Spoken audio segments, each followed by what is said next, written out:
Selamat pagi, jemaat yang terkasih dalam Tuhan. Shalom. Puji syukur kepada Tuhan karena di pagi hari ini kita boleh kembali datang ke rumah Tuhan pada pagi hari ini untuk bersama-sama menikmati hadirat Tuhan melalui ibadah kita pada saat ini. Dan sebelum kita akan memulai ibadah kita pada pagi hari ini, saya akan mengajak kita untuk belajar satu pujian terlebih dahulu. Lagu ini nanti merupakan lagu respon firman Tuhan, karena ini lagu masih termasuk baru ya buat kita, jadi saya takut nanti saya nyanyi solo begitu ya. Jadi mending kita belajar sama-sama sekali lagu ini, paling tidak jemaat bisa mengenali lagu ini, dan mungkin ada beberapa yang sudah tahu, jadi mohon bantu bisa nyanyinya lebih keras ya, karena buat saya juga masih agak asing lagunya. Oke, silakan Novita, hati hamba, hati hamba.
Ternyata juga bisa. Terima kasih juga untuk singer saya di belakang yang ternyata lagunya sangat menguasai ya. Baik jemaat, ya, saya undang kita untuk bangkit berdiri. Kita akan mempersiapkan hati dan hidup kita pada pagi hari ini untuk masuk dalam ibadah kita dengan bersaat teduh sejenak.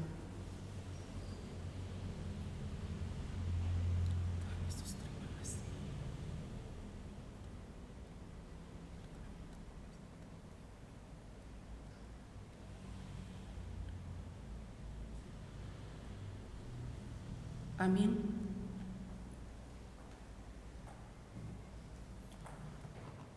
Saudara dalam kasih Tuhan, kami menyambut saudara sekalian untuk datang menghadap Tuhan, dan kebaktian kita pada pagi hari ini kita mau landaskan pada pengakuan bahwa pertolongan kita datangnya dari Tuhan yang menciptakan langit dan bumi, yang kasih setianya kekal untuk selama-lamanya, dan yang tidak pernah meninggalkan perbuatan tangannya. Amin. Tuhan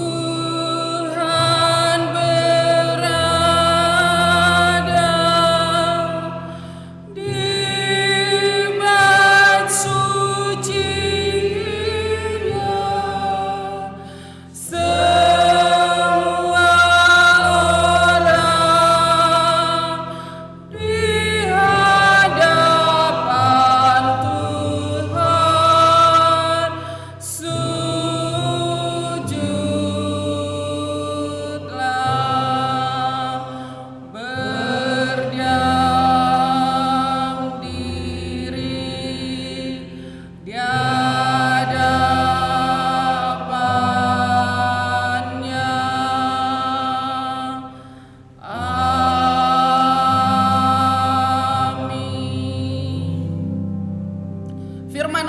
berkata, sebab barang siapa menuruti seluruh hukum itu, tetapi mengabaikan satu bagian daripadanya, ia bersalah terhadap seluruhnya. Hormat diberi bagi Bapa, Anak, dan Roh Kudus, dari mula sampai sekarang dan seterusnya.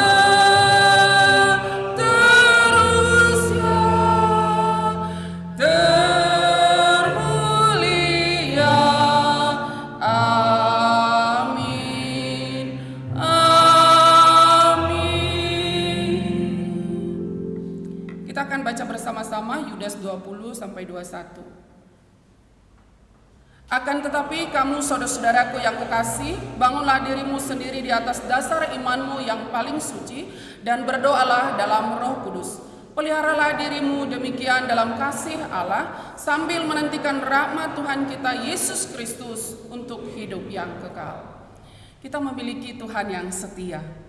Sekalipun kadang-kadang kita, entah itu sengaja atau tidak sengaja, kita seringkali menjauhkan diri dari Tuhan. Tetapi Dia tidak sama seperti kita, karena Dia adalah Tuhan yang penuh kasih.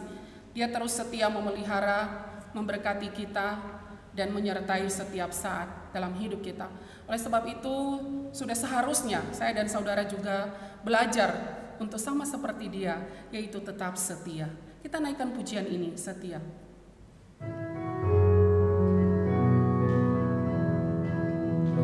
Di dalam dunia penuh dosa, selalu berubah, langit goncanglah, dan iblis pun giat bekerja, banyak anak Tuhan tersesatlah. Apakah kau bimbang, hatimu khawatir tak berdaya? Bangkit bagi Tuhan di sorga, bagi Rajamu tetap kita katakan setia, setia, setia, setia. Nyatakanlah tekadmu, setia bekerja, setia pada Rajamu, setia, setia. Jangan pandang manusia, susah apapun, tetap sadarlah Tuhan tak setia. Kaum pria saja,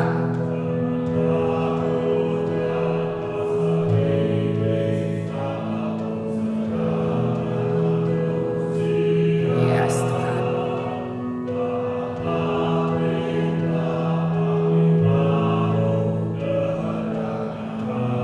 Kaum wanita saja bagai dibakar dalam api, bagai dibakar dalam api.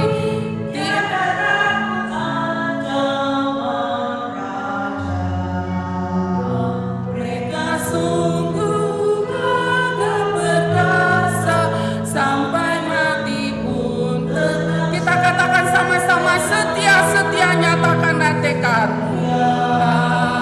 Setia, nyatakan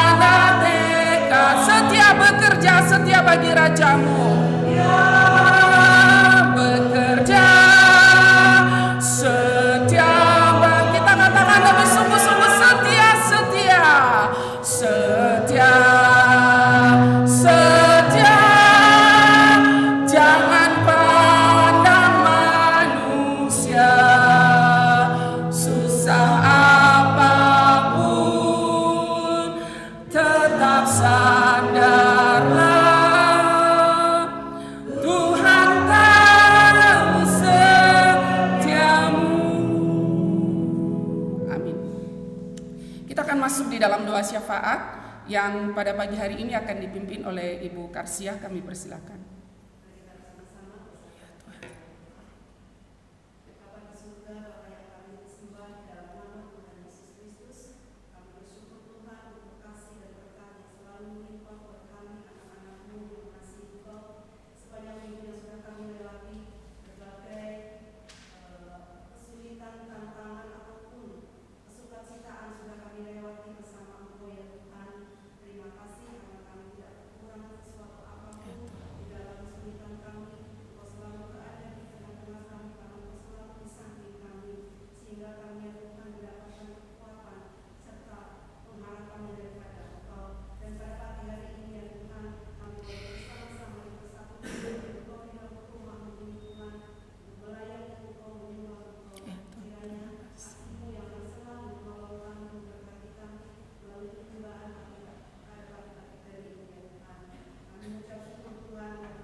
Amin.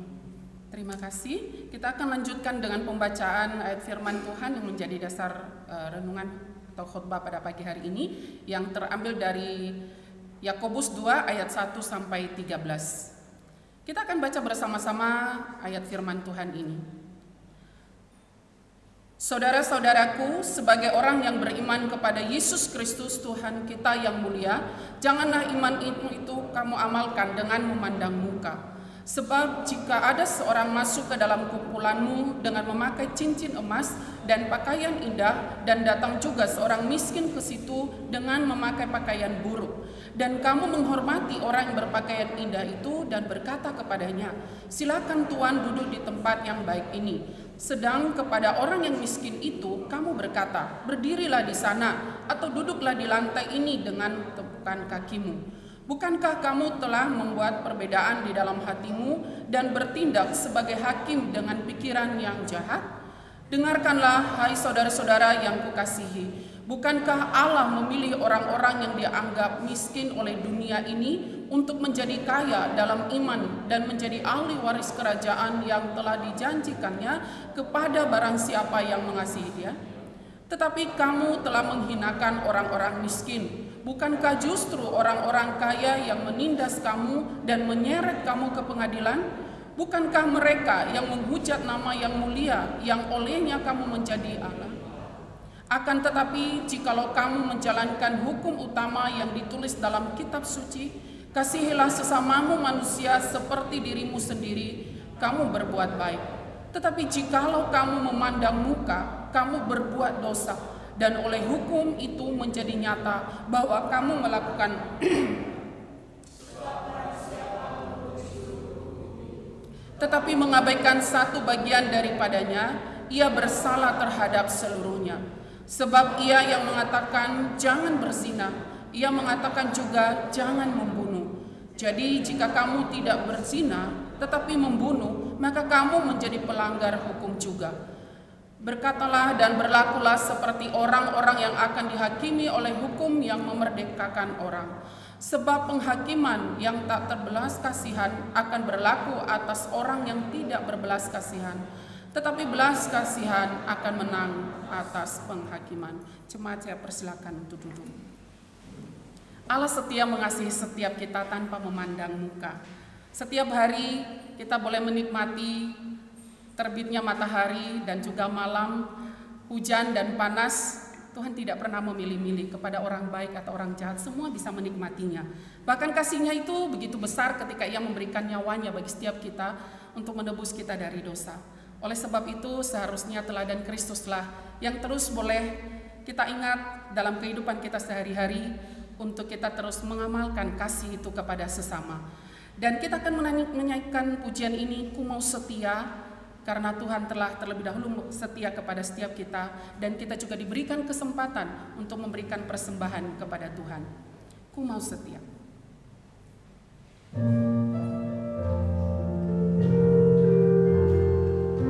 Ku setia karena ku dipercaya, ku mau suci karena ku dikasih, ku mau teguh segala derita dengan pasti, menangkan seteru dengan pasti, menangkan seteru. Ku mau cinta pada mereka yang susah, ku mau memberi dengan rela hati, ku mau rendah karena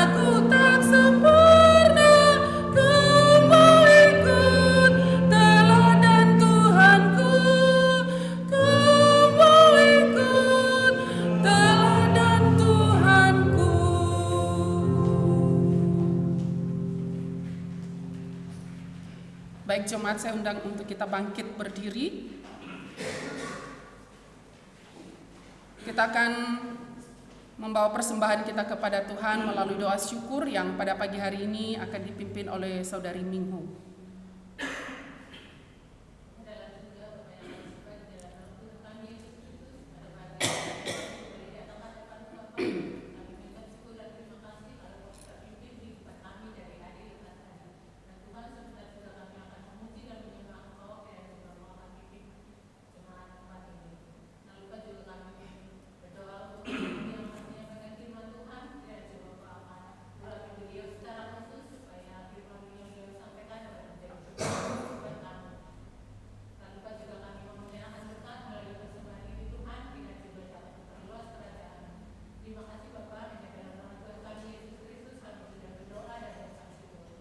Amin.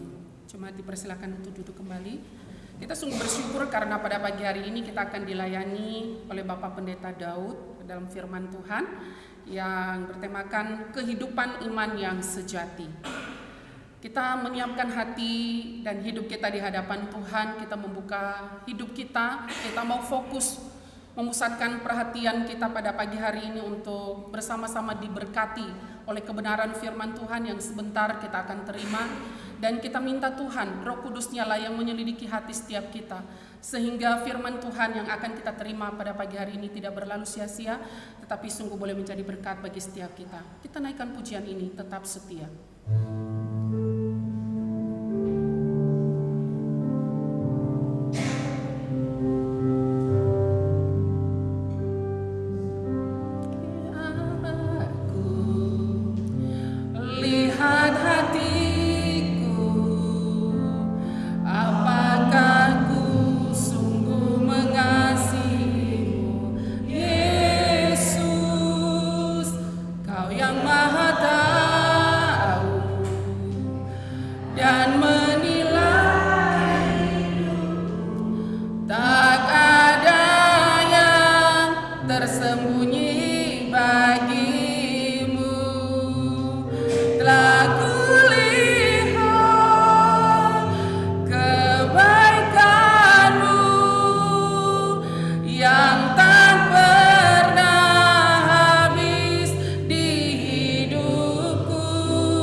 Sekali lagi kami menghadap hadirat-Mu Bapa di dalam surga, Bapa yang mengasihi kami di dalam Tuhan kami Yesus Kristus, Tuhan dan Juru Selamat kami. Kami bersyukur mendapatkan kesempatan hari ini untuk bersekutu bersama-sama di hadapan Tuhan, di rumah Tuhan. Kami sudah memuji Tuhan, meninggikan Engkau, kiranya hati-Mu disukakan dengan pujian dan penyembahan kami. Tibalah waktunya kami akan mendengarkan firman-Mu.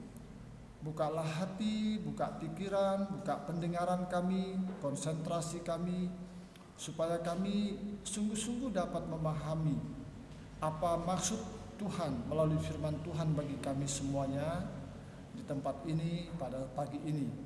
Terima kasih, berkati kami dengan berkat yang sama dari tempat yang maha tinggi. Di dalam nama Tuhan kami, Yesus Kristus Tuhan dan Juru Selamat kami berdoa dan bersyukur. Amin. Ya, Shalom. Puji Tuhan, senang sekali saya dapat kembali lagi bersama-sama dengan Bapak Ibu untuk bersekutu bersama-sama pada pagi ini. Terima kasih banyak kepada Bapak dan Ibu Gembala setempat yang telah memberikan waktu dan kesempatan untuk kita dapat belajar bersama-sama dari firman Tuhan. Sebagaimana tema yang sudah terpampang di depan kita adalah kehidupan iman yang sejati. Sebagaimana kita ketahui bahwa kitab Yakobus ini sangat berbeda dengan kitab-kitab lain. Kalau di dalam Injil-Injil, surat-surat Paulus yang lainnya mengatakan bahwa iman itu menyelamatkan, percaya kepada Yesus. Iman yang menyelamatkan itu adalah iman yang membuka hati dan menerima Yesus sebagai Tuhan dan Juru Selamatnya secara pribadi. Itu sudah kita miliki semuanya. Tetapi banyak orang mempersoalkan tentang surat Yakobus ini. Bagaimana? Karena Yakobus juga berbicara tentang iman. Dan itu sebabnya banyak orang memperbandingkan, memperbedakan atau bahkan mempertentangkan antara iman di dalam Yakobus dengan iman, kata iman di dalam surat-surat Paulus dan juga Injil-Injil. Karena kenapa? Karena iman di dalam surat-surat Paulus dan juga Injil-Injil berbicara tentang iman yang menyelamatkan. Sedangkan iman di dalam surat Yakobus ini adalah iman orang yang sudah diselamatkan, hidup dalam iman itu. Itu sebabnya dikatakan iman atau kehidupan iman yang sejati adalah iman yang dilakukan, iman yang diterapkan. Kalau saya mengatakan, Bapak Ibu, saya hamba Tuhan, saya anak Tuhan, saya orang percaya, saya orang Kristen. Pertanyaannya, apakah Pak Daud, apakah you betul-betul hidup sebagai hamba Tuhan? Apakah Anda hidup sebagai anak Tuhan? Apakah Anda hidup sebagai orang percaya yang sudah menerima Yesus sebagai Tuhan dan Juru Selamat secara pribadi? Itu yang menjadi persoalan di dalam kitab Yakobus ini. Jadi action dari iman itu, praktek dari kehidupan orang sebagai orang yang beriman itu. Nah, bagi Yakobus iman itu adalah perbuatan, begitu maksudnya. Kalau kita mengatakan bahwa saya adalah orang beriman, maka coba tunjukkan dalam kehidupanmu setiap hari. Apakah orang lain melihat? Apakah orang di luar sana tahu bahwa kamu adalah orang beriman itu? Iman yang sejati itu, iman yang benar itu akan kelihatan dalam kehidupan kita setiap harinya. Makanya bagian paragraf atau perikop yang kita akan pelajari ini, kalau LAI, Lembaga Alkitab Indonesia, mengatakan jangan memandang muka. Maksudnya apa? Itu sebabnya penulis surat Yakobus ini mengatakan iman yang sejati itu tidak boleh dilakukan dengan memandang muka atau pilih kasih. Apalagi kehidupan sebagai tubuh Kristus. Apalagi kehidupan sebagai berjemaat. Tidak boleh ada pilih kasih, tidak boleh ada pandang muka, ya, mengutamakan orang lain. Memandang muka itu diambil dari bahasa aslinya, bahasa Yunani, prosopolesia. Maksudnya adalah memberikan perhatian kepada seseorang lebih dari yang lainnya. Memberikan perhatian, mengutamakan seseorang lebih dari yang lainnya.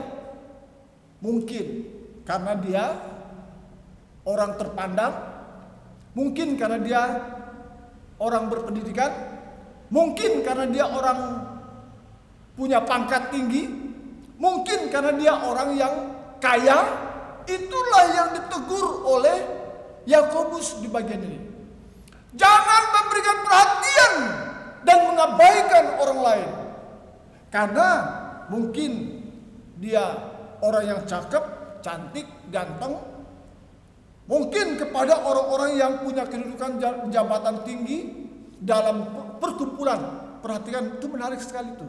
Dalam perkumpulan yang dipakai di situ, ingat baik-baik. Dalam sinagoga yang dipakai itu. Maksudnya sinagog itu dalam perkumpulanmu, dikatakan di situ. Maksudnya adalah dalam gereja, dalam ibadah. Jangan sampai ada memperlakukan seorang melebihi dari yang lainnya. Oh, karena dia spesial. Makanya itu bukan kehidupan iman yang sejati, pola dan model seperti itu.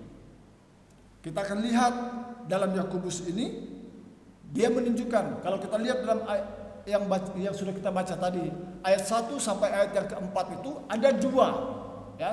Ada dua kelompok atau dua golongan atau dua orang, ya, yang dikatakan di situ tadi.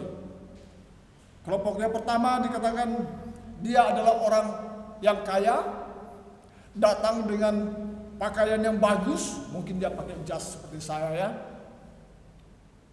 Kemudian mungkin dia pakai cincin emas, wah, gelangnya emas misalnya, kalungnya emas, semuanya serba emas. Seperti siapa yang di pengacara yang terkenal begini, ya. Wah, itu berapa miliar di dalam tubuhnya sekali jalan. Karena emasnya sudah di sini, di sini, di sini. Pengacara yang terkenal itu kan. Kalau udah tunjuk pun kalian, dia nunjuknya begini lagi supaya kelihatan emas berliannya itu. Saking kayanya. Ya. Konteksnya begini, Bapak Ibu yang dikasih Tuhan. Jemaat mula-mula pada waktu zaman ini banyak, pada umumnya gereja itu karena mereka orang Kristen, karena mereka orang percaya, jadi mereka terintimidasi. Bukan hanya pengaruh politik pada waktu itu, tetapi juga akhirnya mereka, karena iman mereka disingkirkan, menjadi minoritas. Baik minoritas secara jumlah, minoritas juga dari strata ekonomi mereka. Jadi orang Kristen pada waktu itu miskin-miskin. Kemudian kalau ada seseorang yang percaya kepada Yesus masuk di kelompokmu, dalam kumpulanmu, dikatakan di situ, ya. Dalam kumpulanmu, pasal 2 ayat 2 itu. Dalam kumpulanmu yang tadi dipakai dengan kata sinagoge, itu sinagog gerejamu, masuklah orang baru yang percaya itu. Ternyata dia dari golongan orang yang berada. Dia orang yang kaya. Dia orang yang punya uang banyak. Dia orang yang punya emas banyak. Dia orang yang punya kedudukan. Dia orang yang punya pangkat dan macam-macam pengaruh. Akhirnya jemaat yang tadinya biasa-biasa itu, wah, ayo monggo, silakan duduk di depan. Nah, itu yang ditegur oleh Yakobus di sini. Mari silakan duduk di depan. Wah, kita sampai tunduk-tunduk badan kita, menghargai orang itu. Kemudian datanglah jemaat teman kita yang sederhana, yang dikatakan oleh firman Tuhan tadi, yang miskin. Kemudian kita katakan, oh, duduklah di sana, ya, duduk di sana, di pojok sana. Dan ini yang ditegur. Kalau kamu katakan saya orang percaya, saya orang beriman, saya orang yang setia kepada Tuhan, tunjukkanlah kehidupan imanmu itu, iman yang betul-betul hidup, yang tidak memandang muka dan tidak mengutamakan orang lain lebih utama dari yang lainnya. Muncul pertanyaan, mengapa kita tidak boleh memandang muka? Mengapa kita tidak boleh pilih kasih? Mengapa kita tidak boleh mengutamakan di dalam kelompok kita ini, dalam kelompok, kalau berbicara masalah di luar kekristenan, tidak ada persoalan. Itulah gaya hidup orang di luar sana. Nah, mengapa Alkitab melarang jangan memandang muka? Alasan yang pertama kita lihat pasal 2 ayat yang ke-1 tadi. Jelas dikatakan di situ, saudara-saudaraku, sebagai orang yang beriman kepada Yesus Kristus, Tuhan kita yang mulia, janganlah iman itu kamu amalkan dengan memandang muka. menarik. Saudara-saudaraku, sebagai orang yang beriman, rupanya ini letak utamanya.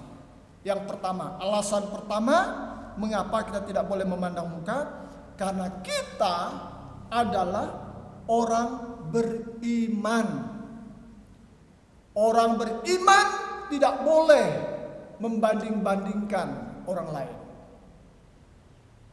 Wah, di waktu-waktu yang lalu kita sudah pasti belajar tentang tidak boleh ada kecemburuan, tidak boleh ada iri hati dalam kehidupan orang percaya, orang beriman. Nah, sekarang itu ke dalam, tapi sekarang keluar. Tidak boleh memperlakukan orang lain lebih utama dari yang lainnya. Ini yang dikatakan. Makanya kita sadarilah bahwa kita ini, semua ini orang beriman, orang kudus. Itu yang dimaksudkan. Orang beriman.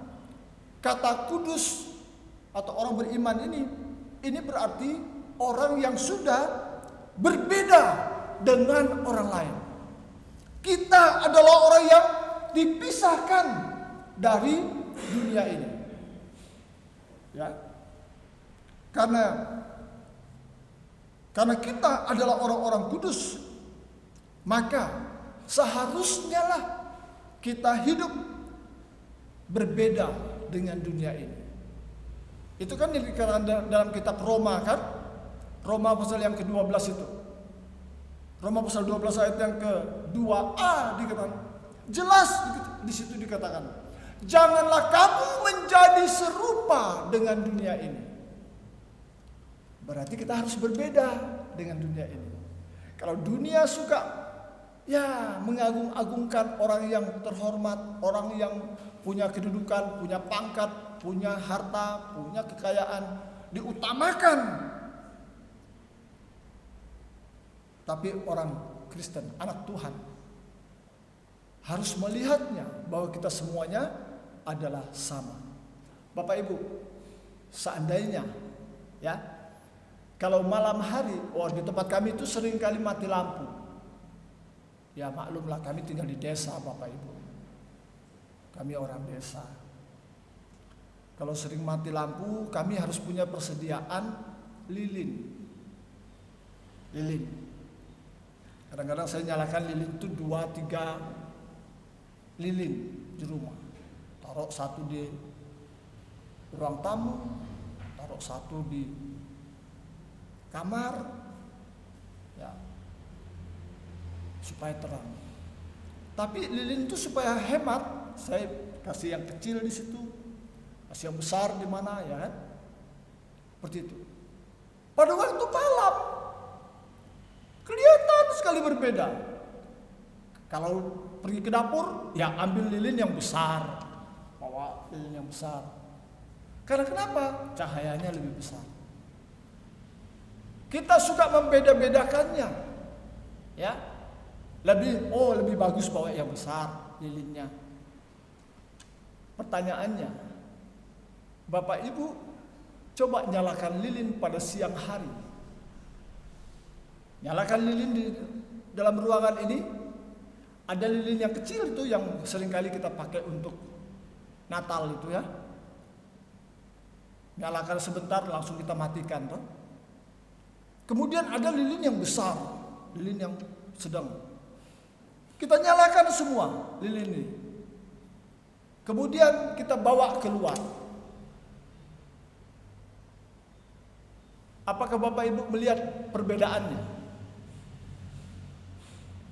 Tidak ada perbedaan yang menarik antara lilin yang kecil, lilin yang sedang, lilin yang besar.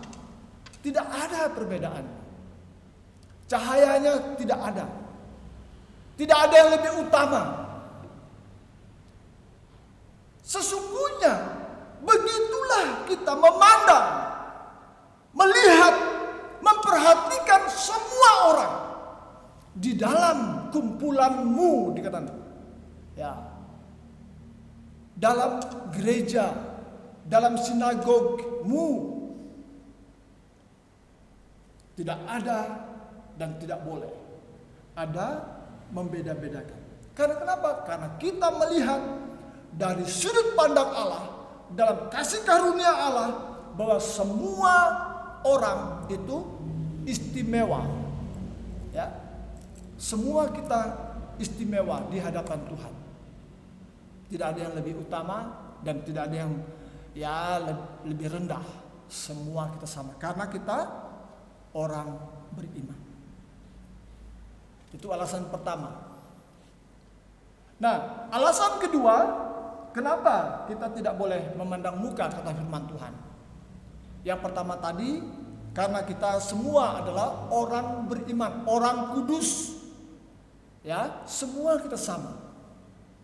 Jadi tidak ada orang yang lebih utama dan lebih rendah di kumpulan kita ini. Kita semua sama. Yang kedua, kita lihat ayat yang ayat pasal 2, ayat yang kelima sampai ayat yang ke-6a. Dengarkanlah hai saudara-saudara yang kukasihi. Bukankah Allah memilih orang-orang yang dianggap miskin oleh dunia ini untuk menjadi kaya dalam iman dan menjadi ahli waris kerajaan yang telah dijanjikannya kepada barang siapa yang mengasihi Dia? Tetapi kamu telah menghinakan orang-orang miskin. Wow.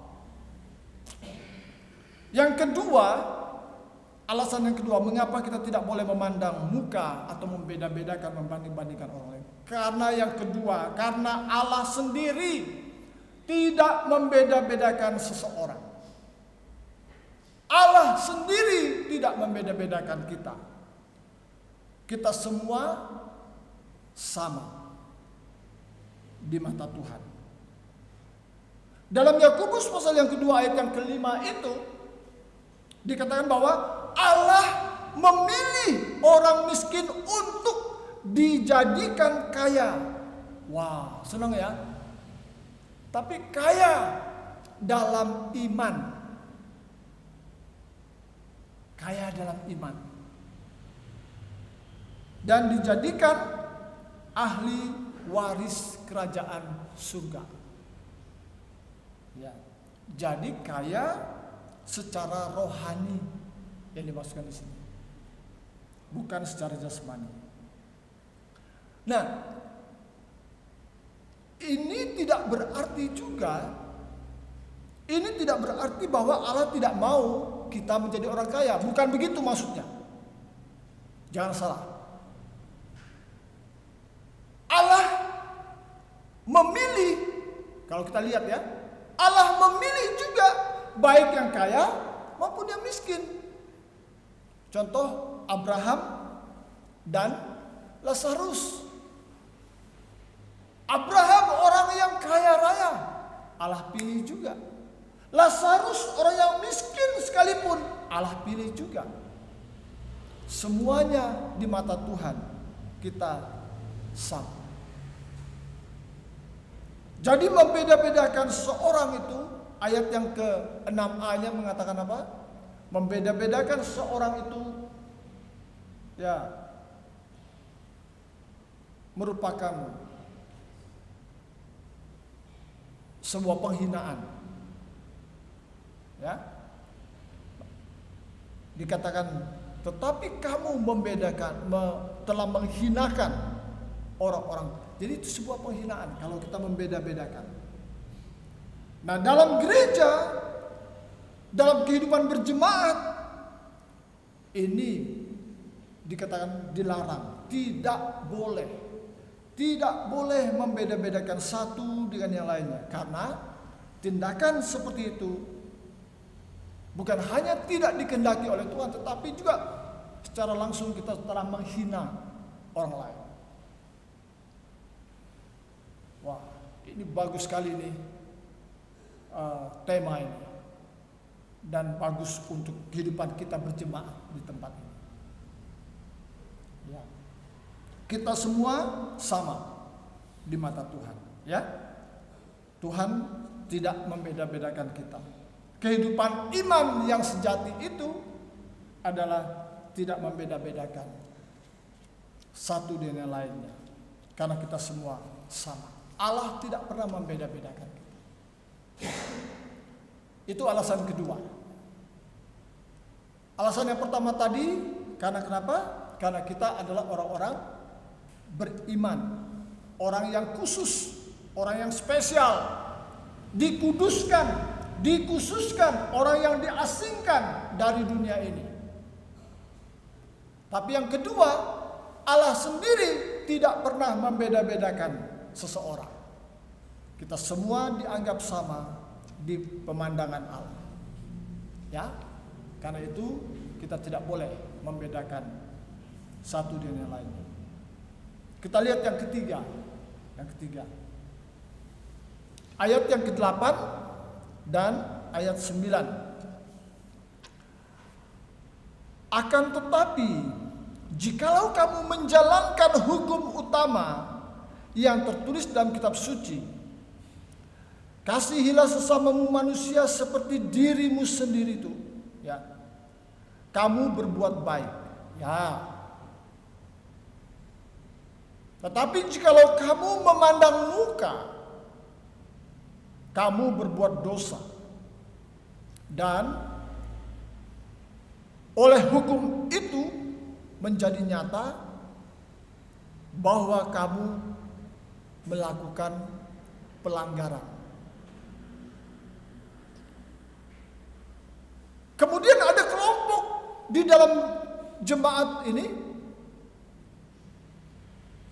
yang mengatakan, loh, kami kan berbuat seperti ini juga menunjukkan kasih kami kepada mereka kan?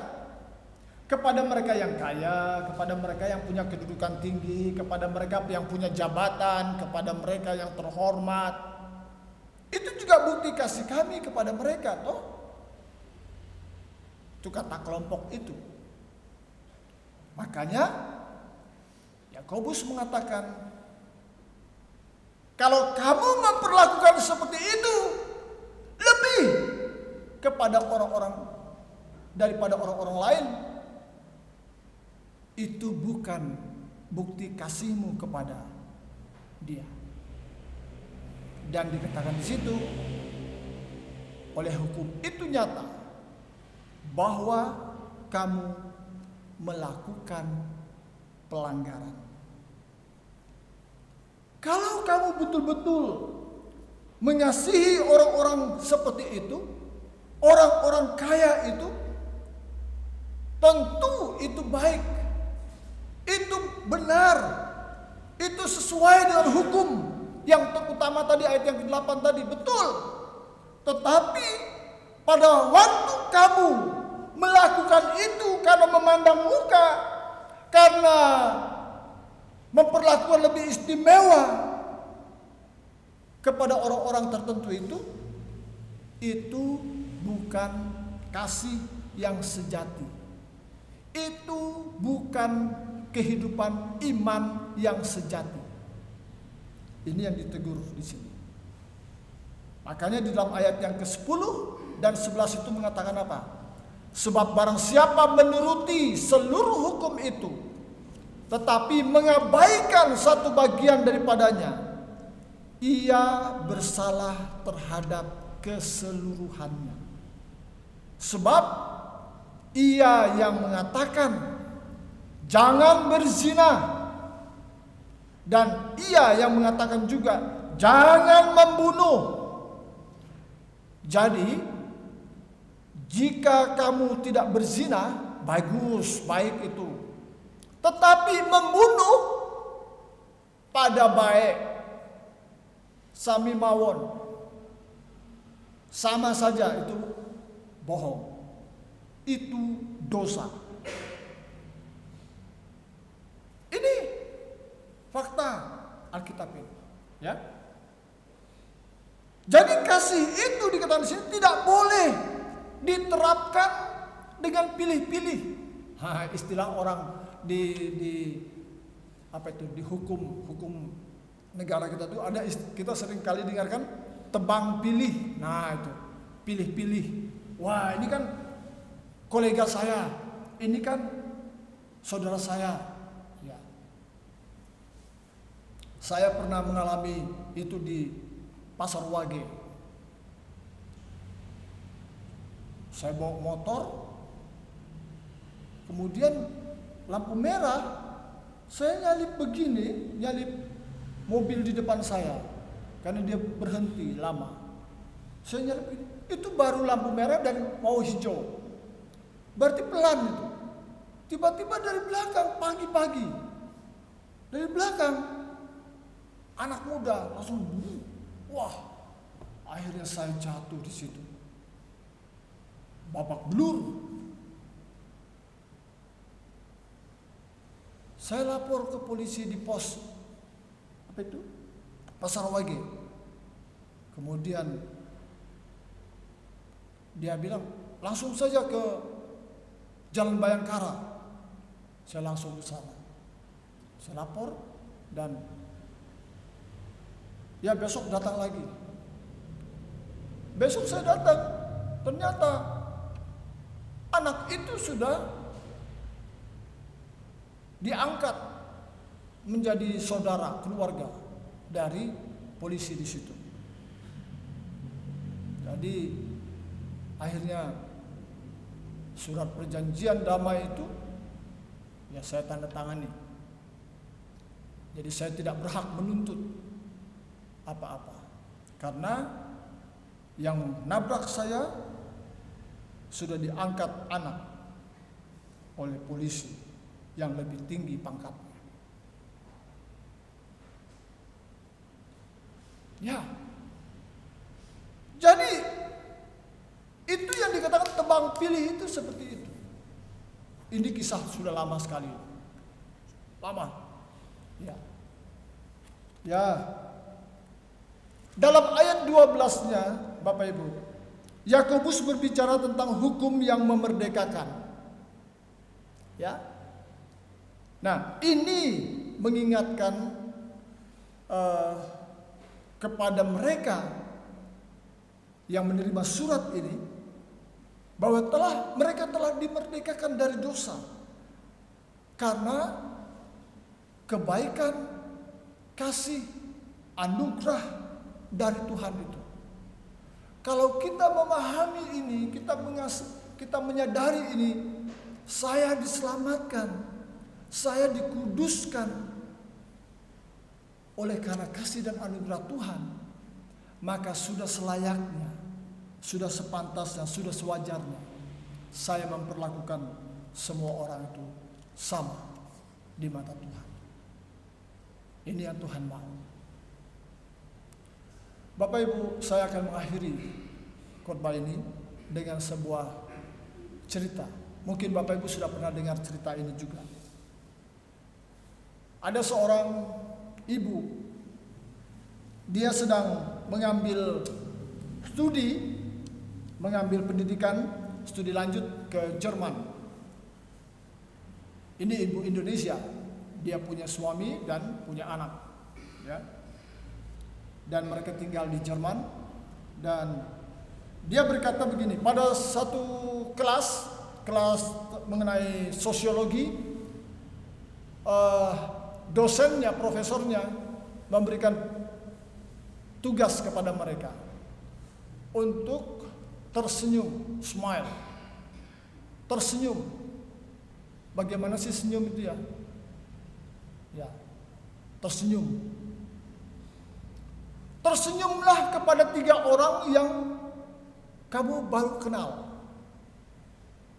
Tersenyumlah, kemudian coba amati reaksinya, macam apa orang itu. Pada waktu setelah selesai kelas itu, kemudian mereka semua keluar. Ibu ini dalam perjalanannya dia kata, wah gampang itu, tersenyum aja kok, masa susah. Saya kan orang yang murah senyum. Kemudian begitu dia keluar dari kelas itu, suami dan anaknya sudah menunggu di luar, di lingkungan kampus itu, kampus ternama di Jerman. Dan Anaknya bilang, "Ma, kita makan di McD dulu, McDonald. Kita makan di McD dulu." Oke, ada di situ, ada di McD dekat lingkungan kampus ini. Setelah selesai, itu mereka pergi ke McD. Kemudian dia katakan kepada suaminya dan anaknya, "Kalian berdua langsung aja cari tempat, cari meja untuk kita." Mereka berdua cari meja, biarkan saya yang antri, kata ibu ini. Kemudian pada ibu itu waktu masuk antri, karena panjang sekali antrinya, tiba-tiba dia dengar ada suara gaduh di belakang. Apa ini? Kemudian dia menoleh dan dia melihat orang-orang menyingkir semua, mundur semua. Tapi dia belum tahu pasti ini ada apa sebenarnya. Kemudian dia langsung melihat di dekatnya, di belakangnya ada dua orang. Satu orang yang agak rendah, pendek, kemudian yang satu normal tingginya. Kemudian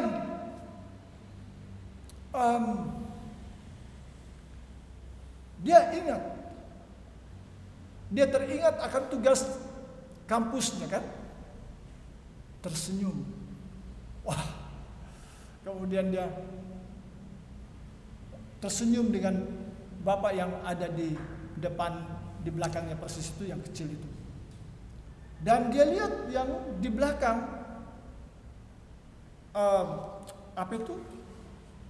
di belakang yang lebih rendah, dia seperti mengalami satu penyakit yang tidak bisa dikendalikan, penyakit mental. Matanya liar seperti itu, kemudian tangannya banyak beraktivitas seperti itu, ya. Dan akhirnya kemudian petugas itu menyuruh mereka untuk antri. Bagaimana, ibu mau pesan apa? Ibu mau pesan apa? Sampai 3 kali dipanggil, dia baru sadar bahwa ternyata dia. Kemudian dia mempersilakan mereka berdua dulu antri. Silakan. Waktu mereka berdua antri, ibu ini memperhatikan di samping dan melihat mereka hanya membeli 1 cangkir kopi. Beli kopi 1 cangkir. Kemudian ibu itu melihat mereka mengeluarkan uang logam untuk membayar secangkir kopi itu. Ibu ini berpikir ini pasti uang terakhir mereka. Dan kemudian mereka sudah bayar, mereka bawa ke sana. Pergi ke pojok. Ternyata ibu ini baru tahu apa yang menyebabkan semua orang itu menyingkir. Rupanya kedua tunawisma ini, gelandangan ini, atau disebut dengan homeless, ini baunya luar biasa, bau menyengat, dan itu yang membuat orang tidak mau mengantri dekat mereka. Dia baru sadar, dia baru mengerti. Dan pada waktu mereka sudah sampai di sana, dan ibu ini mengatakan, saya pesan 3 paket.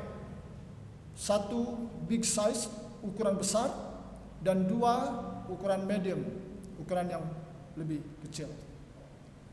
Dan tolong yang big size ini antar ke meja yang ada suami saya dan anak saya. Tetapi yang 2 ini nanti saya yang bawa sendiri, dia katakan. Pada waktu selesai itu dia bawakan itu dan dia antar ke meja mereka berdua, orang gelandangan ini.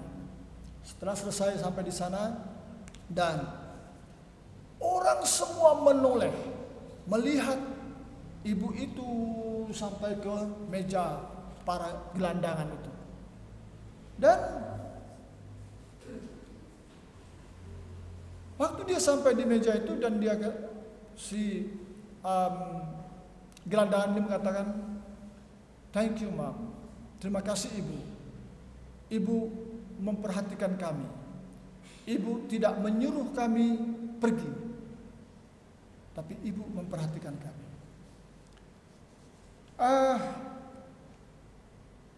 Pada waktu itu, Ibu ini melihat dan seperti ada suara Tuhan berbicara kepada dia. Kamu yang menolong mereka. Kamulah yang menolong mereka. Setelah dia selesai mengantar makanan itu, dia kembali ke mejanya dan bersama-sama dengan suami dan anaknya pada waktu makan. Suaminya berkata kepada istrinya, "Sekarang aku tambah mengerti. Sekarang aku tambah mengerti kenapa Tuhan memberikan kamu menjadi istriku, supaya hatiku jadi lembut melihat kebaikanmu." Saudara, Bapak, Ibu yang dikasihi Tuhan, makan sudah selesai. Setelah makan selesai, tiba-tiba tamu-tamu yang lain datang ke meja mereka dan menyalami tepuk pundak kedua suami istri ini di meja mereka. Dan bahkan banyak yang mengatakan, "Terima kasih, hari ini engkau," mereka katakan kepada istri ini, "engkau memberikan pelajaran kepada kami bagaimana kami menjadi manusia yang sesungguhnya." Ada seorang bapak yang berkata kepada ibu ini, "Ibu, lain kali Ibu, kalau aku mendapat kesempatan melakukan perbuatan baik sepertimu, maka aku akan mengingat wajahmu. Aku akan mengingat engkau, supaya aku tidak menyia-nyiakannya." Setelah beres semuanya, mereka mau beranjak pulang. Waktu mau keluar, dia menatap kembali ke pojok, ke meja yang di pojok itu, dan mereka berkata, "Thank you, Ma'am. Terima kasih, Ibu, atas perhatian." Tidak berhenti sampai di situ. Besok kelas akan kembali. Ibu ini menyerahkan semua tugasnya. Pada waktu ibu ini menyerahkan papernya yang dia tulis kepada dosennya, profesornya, dan dosen-dosen itu tertegun, heran waktu membaca paper itu. Dan mereka katakan, "Ibu, mohon izin, bolehkah ceritamu ini saya baca di kelas?" Kemudian ibu itu mengatakan, "Oh, Prof, silakan. Kalau itu menurut profesor, itu baik. Silakan." Pada waktu profesor itu membacakan cerita dan kisah itu yang ditulis, pengalaman yang ditulis oleh ibu ini, ibu itu menyaksikan semua peserta di kelas itu menangis dan meneteskan air mata, bahwa mereka belum bisa melakukan itu. Mereka sadar mereka belum bisa melakukan.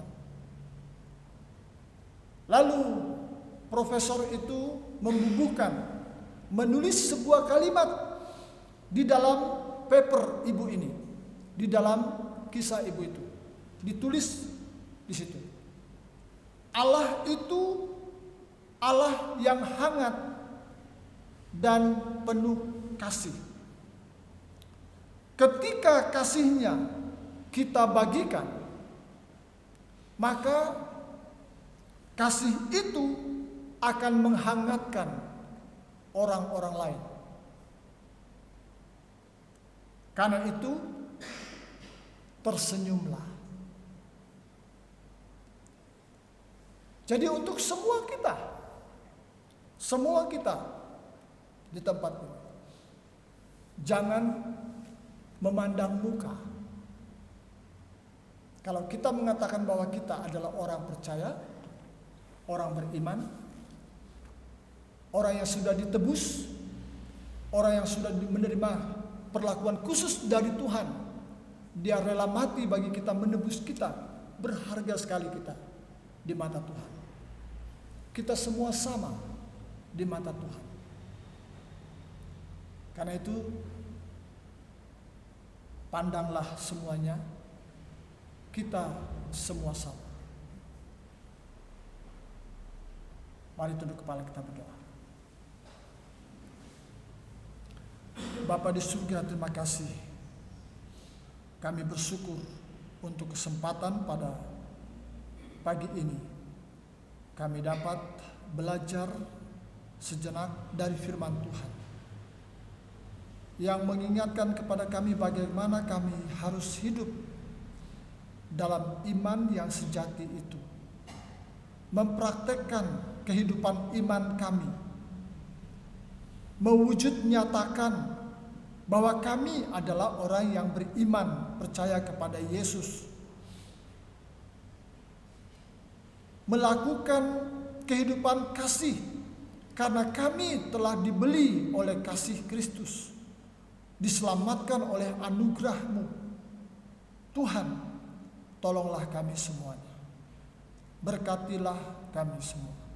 Berikanlah kemampuan kepada kami untuk hidup di dalam kasih dan anugerah-Mu itu. Melakukannya tanpa memandang muka, tanpa memperlakukan orang lain lebih khusus, lebih spesial dari orang lainnya. Tolonglah kami, sehingga banyak orang akan mengikut Tuhan, percaya kepada Yesus, karena kehidupan iman kami, iman yang sejati. Terima kasih Tuhan, berkatilah kami semuanya, Bapak, Ibu, anak-anak, keluarga kami masing-masing, diberkati oleh Tuhan. Diberkatilah gereja-Mu di tempat ini, menjadi gereja yang bertumbuh, gereja yang dewasa, gereja yang militan. Nama Tuhan saja dipermuliakan. Terima kasih Bapa. Dalam nama Tuhan kami Yesus Kristus, Tuhan dan Juru Selamat kami berdoa dan mengucap syukur. Amin. Terima kasih. Waktu saya kembalikan.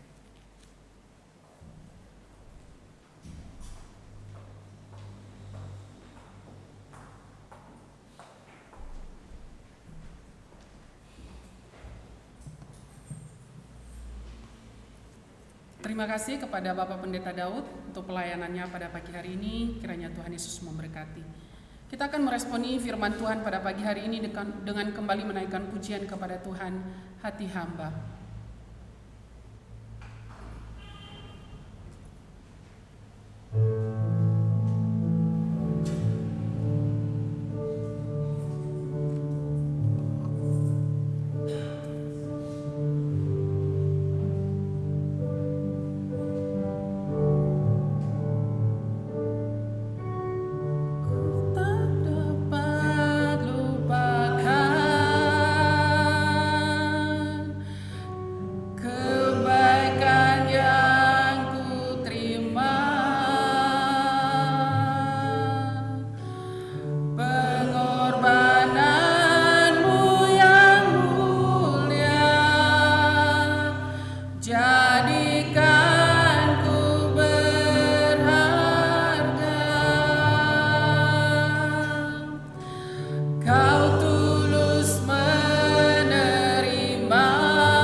Selama ku hidup, ku mau menyembahmu, sebab Engkau sangat berarti bagiku. Yang terbaik yang ada padaku, ku persembahkan kepadamu, Yesusku. Mari kita bersama-sama mengikrarkan pengakuan iman kita di hadapan Tuhan dengan membaca pengakuan iman rasuli. Aku percaya kepada Allah, Bapa yang Maha Kuasa, Khalik langit dan bumi, dan kepada Yesus Kristus, anaknya yang tunggal Tuhan kita, yang dikandung daripada Roh Kudus, lahir dari anak darah Maria, yang menderita sengsara di bawah pemerintahan Pontius Pilatus, disalibkan, mati dan dikuburkan, turun dalam kerajaan maut.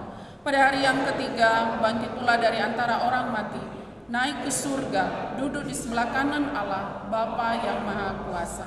Dan dari sana Ia akan datang untuk menghakimi orang yang hidup dan yang mati.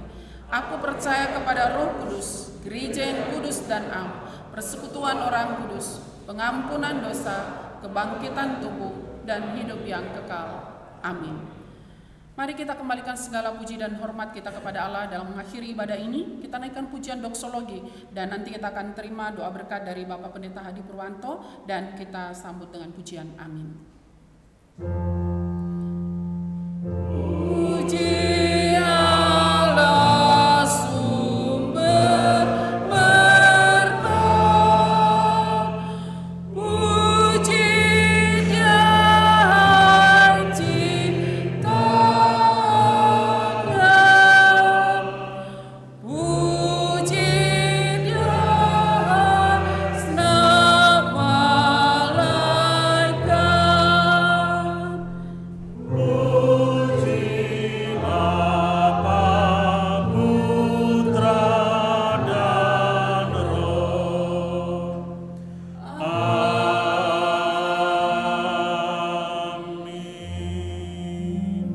Jemaat yang dikasihi oleh Tuhan, pulanglah, kembalilah ke dalam kehidupanmu sehari-hari dan hiduplah sesuai dengan kehidupan iman yang sejati. Arahkanlah hatimu kepada Tuhan dan terimalah berkat-Nya.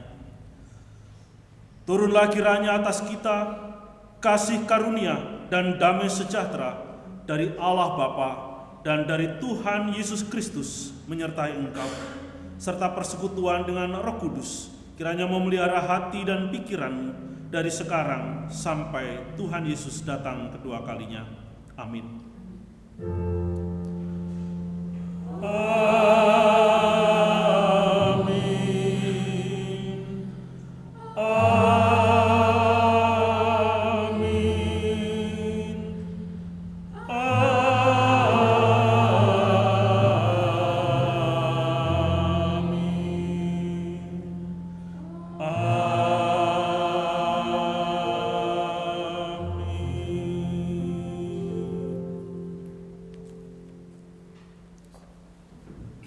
Jemaat silakan duduk. Saya akan membacakan beberapa warta gereja. Pertama-tama saya mengucapkan terima kasih untuk Bapak Pendeta Daud sekali lagi dan juga Ibu yang sudah hadir dan melayani kita pada pagi hari ini. Dan terima kasih juga untuk setiap anak-anak Tuhan yang telah terlibat dalam pelayanan pada pagi hari ini. Kiranya Tuhan Yesus memberkati kita dan pelayanan kita bersama. Untuk jadwal pelayanan ibadah minggu depan tanggal 30 Juli, liturgi Saudari Leni, doa syafaat Jauh Selusiawati, doa syukur Bapak Bagio, LCD Saudari Tiara, pemusik Saudari Siska. Lalu warta yang seperti biasa, persekutuan youth, kemudian ibadah sekolah minggu, dan juga persekutuan doa seperti biasa ya jadwalnya. Lalu kemudian pelayanan konseling juga seperti biasa setiap hari Kamis. Dan persekutuan Bartera Jumat pertama dan Jumat ketiga. Kami terus menghimbau jemaat untuk boleh ambil bagian dalam setiap persekutuan yang ada di tengah minggu di gereja kita. Lalu kemudian ada warta tambahan yaitu seminar kesehatan, mungkin bisa, nah ini pamfletnya ya, ini diadakan oleh Wanita Bamak Banyumas Kami menghimbau untuk para ibu-ibu, terutama ini ibu rumah tangga atau ibu-ibu yang sudah menikah, sudah pernah menikah begitu ya. Tetapi juga tidak menutup kemungkinan jikalau saudara-saudari ada yang pengen ikut, karena memang pada awalnya seminar ini hanya khusus untuk kesehatan ibu rumah tangga. Tetapi kemudian ada satu yang memberikan usul, yaitu cek diabetes juga. Jadi dibuka bagi siapa yang mau daftar, dan karena ini seminarnya sangat terbatas dan di rapat kami minggu lalu itu sudah banyak yang sudah daftar, sehingga kami panitia memutuskan untuk menutup pendaftaran pada esok hari, yaitu tanggal 25. Jadi bagi jemaat yang terutama ini untuk kaum wanita, khusus kaum wanita ya, bisa mendaftar pada hari ini ke majelis, mungkin Ibu Karsia ya. Jadi nanti ibu-ibu bisa daftar lewat Bu Karsia. Ini diadakan di Moro pada tanggal 31 Juli jam setengah 5 apa jam 5 ya? Jam 5 ya, jam 5 sore. Jadi tolong ya bagi jemaat yang mendaftar, dan ini juga akan dibatasi dari setiap gereja mungkin hanya maksimal 5 orang gitu ya, supaya karena gereja di Prokerto dan Banyumas itu kan banyak ya, supaya semua kebagian. Jadi nanti nggak ada yang merasa loh kok kita nggak ini. Jadi kemarin ini hanya dibatasi 150. Kenapa? Karena tempatnya juga terbatas, kemudian juga masih banyak pertimbangan yang lain gitu ya. Jadi mumpung masih ada kesempatan hari ini dan terakhir besok, segera jemaat kami bisa sangat berharap bisa segera mendaftarkan diri. Demikian, kita akan mengakhiri ibadah kita ini dengan menaikkan pujian Immanuel sambil memberi salam damai sejahtera kepada satu dan yang lainnya.